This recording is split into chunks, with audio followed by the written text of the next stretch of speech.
நேற்று நைட்டு 12 மணிக்கு எங்கள் வீட்டு கன்னிச்சாமிக்கு சாமி கும்பிட்டோம்.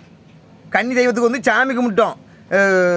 புது மண்பானை மண்சட்டி வாங்கி மண்பானையிலே சாப்பாடாக்கி மண்சட்டியில் பொட்டைக்கோழி அடித்து குழம்பு வச்சு அதுக்கு முட்டை அவிச்சு தலவாழை போட்டு அதில் சாப்பாடு முட்டை எல்லாம் படப்பு போட்டு புது சேலை வாங்கி வச்சு எங்கள் வீட்டு கன்னி தெய்வத்துக்கு வந்து சாமியை கும்பிட்டோம்.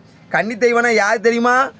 நம்ம வீட்டிலே முன்னால் பிறந்து கன்னியாகவே இறந்துருப்பாங்களா, அவங்கள தான் கன்னி தெய்வம். கன்னி தெய்வமாக நினச்சி அவங்கள நினச்சி சாமி கும்பிடுறது.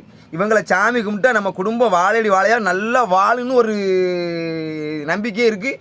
பெரியவங்களும் இதை தான் சொல்லுவாங்க. இந்த மாதிரி கன்னி தெய்வத்துக்கு யாரெல்லாம் சாமி கும்பிட்டீங்கிறத கமெண்டில் சொல்லுங்கள். நேரத்து நாங்கள் கும்பிட்டோம். எங்கள் அம்மைக்கு இந்த கண்ணாபரசம் பண்ணியிருந்து பாருங்கள்.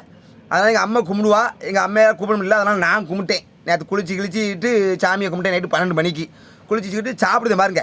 இதான் அந்த படப்பு சாப்பாடை தான் நான் சாப்பிட்டேன். அவருக்கு முட்டை வச்சு நாட்டுக்கோழி குழம்பு அப்படியே அந்த சாப்பாடெலாம் வேறு லெவல் மனமாக இருந்தது. அப்படியோ ஒரு மனம்.